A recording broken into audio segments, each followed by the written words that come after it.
आपके द्वारा धारचूला नगर की एक ज्वलंत समस्या की ओर इशारा किया गया है और इसको बंद करने का आपने संकल्प लिया है, लेकिन आपने ये बहुत कठिन काम कह दिया है क्योंकि जो ताश के अड्डे चल रहे हैं, जुआ जहाँ पे खेला जा रहा है और शराब को आप बंद कराना चाह रहे हैं, तो आपको कैसे लगता है कि कैसे सफलता आपको मिलेगी इसमें? राकेश जी, सबसे पहले तो आपका आभार जो आप हमारी आवाज़ एसपी महोदय और डीएम महोदय तक पहुंचाने के लिए यहाँ पे आए हैं। हमारा एक ज्वलनशील मुद्दा था, ये जो जुए के अड्डे जो हमारे वर्षों से चल रहे हैं। अब ऐसा तो नहीं है कि किसी ने आपत्ति करी हो और वो लगातार चल रहा है, ऐसा हमने आपत्ति पहले भी करी थी, कुछ समय तक वो चला, उसके बाद फिर से वही हाल हो गया धारचूले का। लेकिन मैं इस बार माननीय एसपी महोदय और डीएम साहब से मैं निवेदन कर रहा हूँ कि इस बार हमारे धारचूले में जिस हिसाब से जुए के अड्डे अवैध चल रहे, इन पर अंकुश लगाने की कृपा करें। दरअसल हमारे क्षेत्र में क्या है, हमारे यहाँ पर रोजगार के उससे हमारे यहाँ पर गिरिज में, गांव में होटल्स हैं, हमारे होम स्टे हैं, छोटी मोटी दुकानें चलाकर लड़के या फिर हमारे यहाँ के लोग अपना आजीवन चलाते हैं, आजीविका चलाते हैं। लेकिन इन जुए के अड्डों में ये लगातार आकर पैसे हार कर, वहाँ शराब पीकर, मतलब अपना जो रोज़गार के साथ साथ अपना समय भी बर्बाद कर रहे हैं। अब बंदा जब पैसे हार जाता है तो उसको भी पैसे की आवश्यकता हो जाती है, तो वो किसी भी गलत राह पे चल सकता है। तो इसके लिए मैं निवेदन कर रहा था कि पुलिस प्रशासन से भी किया, दोनों से किया कि इस पर कड़ी कार्रवाई की जाए। साथ ही हमारा एक विषय था यहाँ पर जो शराब का जो ठेका है, एक तो यह कुटी स्कूल जो प्राइमरी पाठशाला है उससे लगभग 50 मीटर के अंदर पे यह ठेका पड़ता है। साथ ही जो ठेका जहाँ पर है वह नगर पालिका का जो फंड है उस पर बनाया गया है। नगर पालिका जो फंड आवंटित करती है वह लोकल के रोजगार के लिए आवंटित करती है, लेकिन यहाँ पर नगर पालिका ने धंधा बना रखा है। इससे पहले जब इससे 5 साल 10 साल पहले जब ये बटाव था, उस समय उनके द्वारा हमारे लोकल के लोगों को रोज़गार करने के लिए दिया गया था। लेकिन ऐसा नहीं, उन्होंने क्या किया, अपने फंड को बेचकर या फिर अपने फंड को किराए में लगाकर अमूमन हमारे बाज़ार में लगभग 500, 6,000, 10,000 रुपये का जो रेट चल रहा है उस के अकॉर्डिंग वो लोगों को दे रहे हैं। लेकिन जो नगर पालिका का जो मानक है वो 1,000 से 2,000 रुपये है। यह सबसे पहले तो यह गलत है, उसके अकॉर्डिंग यहाँ पर देना लगभग बनता ही नहीं है। तो मैं महोदय से निवेदन करूँगा कि इस पर विशेष चिंता जताई जाए और इस पर अंकुश लगाने का कार्य किया जाए। साथ ही हमारे नगर के अंदर जो अवैध तरीके से जो खनन हो रहा है, जो नेपाल के लोग आकर यहाँ पर अपनी झुग्गी झोपड़ियाँ बनाकर नदी के किनारों से जो रेता बजरी निकाल रहे हैं, उससे क्या हो रहा है, जो हमारा जो क्षेत्र है, जो नदी के किनारे जो बसे हुए आबादी है, उनको नुकसान पहुँचता है। लेकिन जो यहाँ पर की जो माफिया हैं वो लगातार इस पर काम कर रहे हैं, जबकि नदी किनारे हमारा थाना है, नदी किनारे हमारा सीओ साहब का ऑफिस है और वहाँ पर छोटा सा रेजिडेंस भी है। लेकिन उनके नाक के नीचे से यह काम हो रहा है। यह बिना सही के तो हो नहीं रहा होगा। नंबर 1 ये जुआ और ये खनन बिना प्रशासन के सही से तो हो नहीं सकता, ये तो नामुमकिन है। लेकिन इनके द्वारा कुछ न कुछ लेन देन होता होगा, तब जाकर यह हो रहा है। तो मैं आप सभी से निवेदन करता हूँ कि इस पर कड़ी कार्रवाई की जाए। लेकिन ना अध्यक्ष जी, आप बीजेपी के भी अध्यक्ष हैं, तो ऐसे में क्या आप अपनी सरकार के ऊपर ही सवाल नहीं खड़े कर रहे हैं? क्योंकि आप जब कहते हैं कि प्रशासन के सह से ये हो रहा है, तो इस पर आपको नहीं लगता कि आप फिर ये सरकार की भी विफलता है? फिर नहीं, सरकार तक तो बात पहुंची नहीं अभी तक। नहीं, सरकार तक जब आवाज़ पहुंचेगी तभी तो सरकार काम करेगी। तो हमने ये आवाज़ अभी उठाई है और हमारी सरकार से भी निवेदन है कि इस पर अधिकारियों के द्वारा कठोर निर्णय लिया जाए। हम तो अभी कह रहे हैं सरकार से, जब तक सरकार के ध्यान में होगा नहीं तो कैसे होगा। तो मैंने अभी पुलिस और प्रशासन को, दोनों को मैंने संज्ञान में दिया है और इस पर कड़ी कार्रवाई करने के लिए कहा गया है। और ये जो अभी तक जो चल रहा है धंधा, ये लगभग अभी विपक्ष का है। ये विपक्ष के खनन माफिया हैं, ये शराब माफिया हैं, ये जुआ माफिया हैं। ये यहाँ तक कि जब कुछ समय पहले जब हमारे धारचूला में आंदोलन हुआ था तो उस पर भी हम पर जान से मारने की धमकी दी गई थी। हमने हम जनता के लिए काम करें, हम डरने वालों में से नहीं हैं। आगे भी भविष्य में हम जनता के लिए काम करेंगे। अभी भी वर्तमान में भी हमें जान से मारने की धमकी दी गई कि भैया हमारा ये जुए का अड्डा, हमारा ये खनन, इस पर भी हमें धमकाने की कोशिश करी गई। लेकिन हम जनता के सेवा का और हमेशा जनता के लिए प्रयासरत रहेंगे। अध्यक्ष जी, जैसा कि आपने कहा कि विपक्षी लोग काम कर रहे हैं, अभी नगर पालिका के चुनाव संपन्न हुए हैं जिसमें बीजेपी चुनाव हार गई है, तो क्या ये इसलिए तो नहीं हो रहा है कि बीजेपी के चुनाव हारने के बाद आप लोग विपक्षियों को टारगेट करना चाह रहे हों, इसीलिए आप लोगों को ये सारी बातें याद आ रही हैं? नहीं, ऐसा कोई विषय नहीं है। यह हम तो चाह रहे थे कि अब जब हमारा नगर का चेयरमैन बन जाता तो इसको हम बहुत अच्छे से करते। हमने यह रणनीति बहुत पहले बनाई थी, लेकिन हमारे जो चेयरमैन जो पार्टिसिपेट थे उसको जनता ने नकार दिया। हम स्वीकार कर रहे हैं, हम स्वीकार करें कि जनता ने हमें नकार दिया। शायद इससे पहले हमारी सरकारी थी नगर में, तो इस वजह शायद हमसे कुछ गलतियां हो गई होंगी, तो इसके लिए शायद हमको इस बार नकार दिया। लेकिन हम जनता की राय से हम पूर्णतः सहमत हैं और जनता का हम स्वागत करते हैं। देखिए, एक बात ये भी निकल करके आती है, जब भी ये अवैध खनन की बात होती है तो इस पर लोग ये कहते हैं कि भाई धारचूला के लोगों को फिर बजरी कैसे मिलेगी, और शायद इसकी ये बात कह के भी लोग जो अवैध खनन है उसको ठीक बताते हैं। तो आम नागरिकों की दृष्टि से आप कैसे देखते हैं फिर इस बात को? बिल्कुल बिल्कुल, आपका प्रश्न बहुत सही है। रही बात सस्ते बजरी की, हम यहाँ पर आज की डेट में यहाँ जो लोकल लोग लेते हैं लगभग 60 से 70 रुपये कट्टे का हिसाब देते हैं। जैसे हम लोग लोकल लोग लेते हैं, अमूमन जो कट्टे भी होते हैं लगभग आधे होते हैं। अगर हम लगभग फुल कट्टा खरीदते हैं, मैं लोकल लोगों की लैंग्वेज बता रहा हूँ, अगर हम फुल कट्टा खरीदेंगे तो लगभग हमको 100 रुपये से ऊपर पड़ती है, 100 रुपये से ऊपर पड़ती है। सरकार ने रिवर ट्रेनिंग के तहत अभी लोगों को पट्टे आवंटित करे हैं या खनन के तौर पे पट्टे आवंटित करे हैं। ये छारचुम में सरकार को टैक्स देकर उन्होंने अपना सेटअप लगाया। लेकिन अब जब सरकार के द्वारा जब टैक्स दिया गया है तो वहाँ से लेंगे तो वहाँ से सस्ती भी पड़ेगी और उनको अच्छी गुणवत्ता का भी मिलेगा, तो हमको ऐसे लेना क्यों है? तो ये है। दूसरा है छारचुम में भी, छारचुम के बाद हमारा तितरी में भी सरकार ने आवंटित कर रखा है।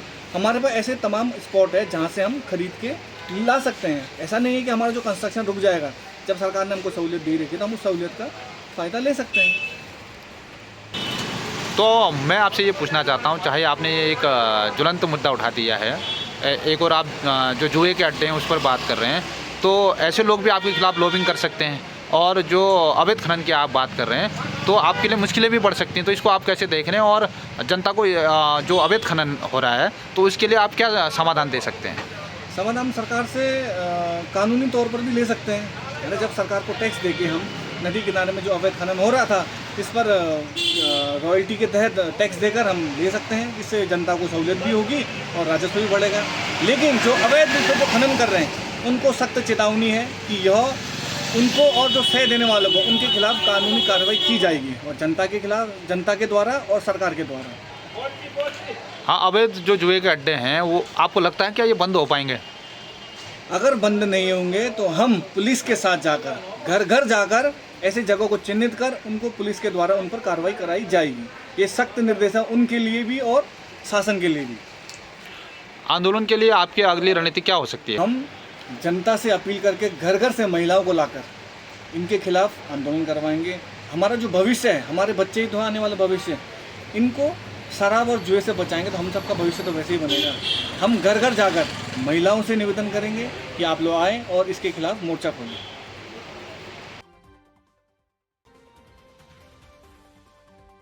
धारचूला देहात के मल्लाहाट हनुमान मंदिर से 200 मीटर की दूरी पर लगातार बाघ की दस्तक से ग्रामीणों में दहशत। प्रशासन ने की सावधान रहने की अपील।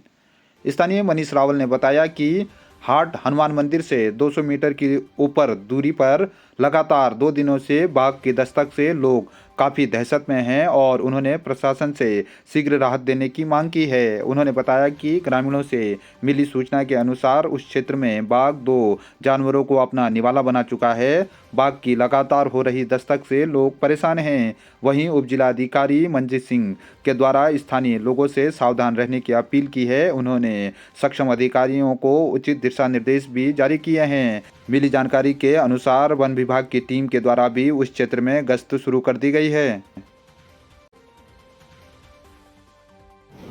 आज हम माउंट न्यूज़ के माध्यम से अपनी जनता का आभार व्यक्त करना चाहते हैं। वैसे हम प्रिंट मीडिया, इलेक्ट्रॉनिक मीडिया में भी बधाई दे सकते थे, पर जो प्यार, जो स्नेह, जो आशीर्वाद उनको हमको मिला है, तो हमने उनके द्वार पर जाकर उनका हाथ जोड़कर उनका आभार व्यक्त करना था, उनका आशीर्वाद पुनः लेना था, और जो हमारी सोच को उन्हें समर्थन दिया है, उसको आगे बढ़ाने को हमको हौसला दिया है, उसके लिए आभार व्यक्त करना था। सवाल उठा रही है क्या? मैं इन नतीजों पर विश्वास नहीं करता हूँ। मैं एक चीज़ कहना चाहता हूँ, एक लाइन है, मुद्दई लाख बुरा चाहे क्या होता है, वही होता है जो मंजूर खुदा होता है। खुदा को क्या मंजूर है वो कल सुबह आप लोगों को पता चल जाएगा, और इंतज़ार करिए, कल हम आपके संग इसी कार्यालय में फिर एक प्रेस कॉन्फ्रेंस करेंगे। नमस्कार। हाल ही में संपन्न नागर निकाय 2025 के चुनाव की मतगणना के पश्चात विशेष तौर पर पिथौरागढ़ शहर में एक वर्ग के द्वारा विभिन्न प्रकार की अफवाहें फैलाई जा रही हैं। चूँकि इन अफवाहों में प्रशासन पर भी आरोप लगाए जा रहे हैं और गलत बयानबाजी की जा रही है, अतः मतगणना की वैधानिकता और तथ्यों के साथ स्थिति को स्पष्ट करना आवश्यक है, जिससे कि इन अफवाहों पर रोक लग सके और आम जनता में सही सूचना का प्रसारण हो सके। पिथौरागढ़ नगर निगम के कुल 53 बूथों में मतगणना में 14 टेबल पर गणना हुई थी, जो कि 4 राउंड में हुई थी। पहले 3 राउंड में हर राउंड में 14 टेबल पर गणना हुई थी और अंतिम जो चौथा चरण था उसमें शेष जो 11 बूथ थे या टेबल थे उन पर गणना की गई। पहले 3 राउंड तक जो प्रत्याशी आगे रहे उन्होंने या उनके प्रतिनिधियों ने या उनके गणना अभिकर्ताओं ने 14×3 यानी 42 टेबलों पर गणना में कभी भी किसी टेबल की गणना में या राउंडवार कुल गणना में आरओ टेबल पर या किसी भी अन्य टेबल पर कोई भी आपत्ति नहीं की। यहाँ तक कि आरओ टेबल पर जो कंप्यूटर से की गई टेबुलेशन थी कुल गणना की, उस पर भी कोई भी आपत्ति और किसी भी तरह की कोई आपत्ति नहीं करी गई। यहाँ तक कि जो चौथा राउंड था, जो अंतिम राउंड था, उसमें भी सभी शेष 11 बूथों की गणना में किसी भी पक्ष के द्वारा कोई भी लिखित या मौखिक शिकायत या आपत्ति गणना के दौरान नहीं की गई।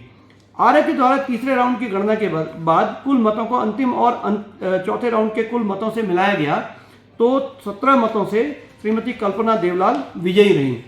इसके पश्चात एक अन्य प्रत्याशी के एजेंट श्री ऋषेन मेहर के द्वारा यह मांग की गई कि रिकाउंटिंग की जाए। क्योंकि 53 टेबलों पर यानी सारी टेबलों पर की गई गणना में किसी भी गणना टेबल पर कोई भी अभी तक आपत्ति नहीं की गई थी और कुल गणना को भी अलग अलग स्तर पर वेरीफाई और रीवेरीफाई और फिर रीवेरीफाई करने के पश्चात ही कुल मतों को घोषित किया गया था। अतः रिकाउंटिंग का कोई स्पष्ट आधार श्री ऋषेन मेहर के द्वारा नहीं दिया गया। उनके द्वारा सिर्फ यह मांग की गई कि रिकाउंटिंग कराएं। चौथे राउंड पर श्रीमती कल्पना देवलाल और के द्वारा 7 बूथों पर बढ़त हासिल की गई और चौथे राउंड में 4 बूथों पर श्रीमती मोनिका मेहर के द्वारा अपनी बढ़त हासिल की गई। श्रीमती मोनिका मेहर की जो तीसरे राउंड की कुल 517 मतों की जो बढ़त थी वह चौथे राउंड में कल्पना देवलाल के सापेक्ष जो है घट गई और चौथे राउंड में श्रीमती कल्पना देवलाल ने कुल 17 मतों की बढ़त ले ली गई थी। इस प्रकार यह 17 मतों की कुल बढ़त हो जाने के कारण श्रीमती कल्पना देवलाल विजयी घोषित हुई थी। अब इसमें कुछ और स्पष्टता मैं करना चाहता हूं कि बात आ रही है कि जो है हम लोग की चुनाव आयोग ने रिकाउंटिंग क्यों नहीं कराई। तो रिटर्निंग अफसर और विशेष तौर पर चुनाव आयोग के द्वारा रिकाउंटिंग क्यों नहीं कराई गई, उसके मुख्य कारण जो मुझे ज्ञात हैं वो मैं आम जनता को बताना चाहता हूँ।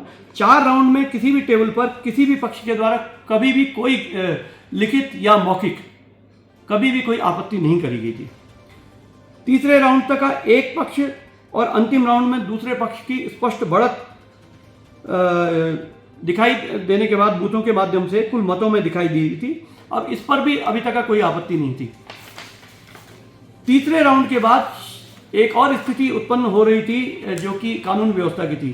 तीसरे राउंड के बाद शहर में दोनों पक्षों के समर्थक बड़ी संख्या में एकत्रित हो गए थे। मतगणना केंद्र के चारों ओर इन समर्थकों के द्वारा झगड़ा और नारेबाजी और हंगामा कर लिया गया था और एक तरीके से मतगणना केंद्र को पूरा घेर लिया गया था। साथ ही इनके द्वारा एक दूसरे के आमने सामने खड़े होकर के प्रदर्शन करने और रात्रि के समय किसी भी प्रकार के बड़े झगड़े और बलवे को रोकने के लिए और शांति और सुरक्षा की स्थिति को बिगड़ने की संभावना उस समय व्यक्त हो गई थी। सभी पक्षों को शांत करने के लिए और परिणामों को यथाशीघ्र घोषित करने के लिए यह आवश्यक था कि जो प्रेक्षक के स्तर पर और रिटर्निंग अफसर के स्तर पर जो चुनाव परिणाम है वो शीघ्र से शीघ्र घोषित हों, जिससे कि सभी लोग अपने अपने घरों को जा सकें और शांति व्यवस्था बनाई जा सके। माननीय प्रेक्षक जो कि चुनाव आयोग के द्वारा घोषित होते हैं, उनकी सहमति और उनकी अनुमति के पश्चात ही अंतिम परिणामों को घोषित किया गया, जो कि नियम भी है चुनाव आयोग के। दूसरा एक चीज और है कि जो चुनाव आयोग के द्वारा जो रिकाउंटिंग के क्या नियम है, रिकाउंटिंग के नियमों के अनुसार प्रेक्षक के स्तर पर ही रिकाउंटिंग की घोषणा की जाती है और वो प्रेक्षक भी जो है इसमें उनके द्वारा ही जो इसमें जो है निर्णय लिया जाता है। माननीय प्रेक्षक के द्वारा पूरी मतगणना में किसी भी प्रकार का कोई सब्सटेंशियल एरर किसी भी टेबल पर और पूरी गणना में कभी भी दर्ज नहीं पाया गया, अतः उनके द्वारा रिकाउंटिंग नहीं कराई गई।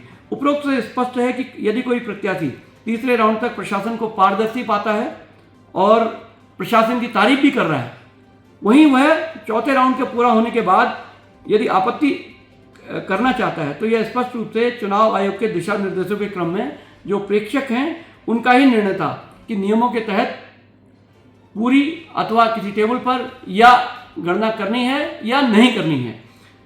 इसमें स्थानीय प्रशासन का कोई और कभी भी कोई रोल नहीं रहता है। इस संबंध में जो अभी अफवाहें फैल रही हैं उसमें मैं शहर की सम्रांत जनता से, माननीय जनता से विशेष कुछ अनुरोध करना चाहता हूं।